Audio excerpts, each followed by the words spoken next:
ఇది Apollo foundation ద్వారా జరుగుతుంది. మొత్తం పిఠాపురం నియోజకవర్గం అంతా 109 వరకు వాళ్ళు డెవలప్ చేద్దామని చెప్పేసి అనుకుంటున్నారు. మా నాయకుడు తన జీతం అంతా కూడా పేద ప్రజలకి ఇస్తున్నారు. అలా ఏ రాజకీయ నాయకుడు ఇవ్వలేదండి. ఎంతో మంది రాజకీయ నాయకులు ఉన్నారు, ఎంతో మంది జీతాలు తీసుకుంటున్నారు, కానీ ఎవరు కూడా అలా తన ఆఖరి రూపాయి వరకు కూడా ఖర్చు పెట్టిన నాయకుడు లేరు. ఇలాంటి నాయకుడు దొరకడం అన్నది మాకు పిఠాపురం ప్రజల అదృష్టం. మేము చాలా గర్వంగా ఫీల్ అవుతున్నాం.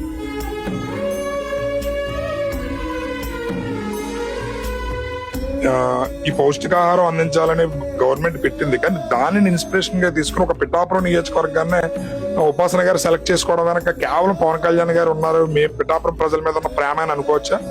తప్పకుండా అండి. ఎందుకంటే మనకి పిఠాపురాన్ని అభివృద్ధి చేయాలి అన్న ఉద్దేశం ఆ కుటుంబానికి ఉందండి.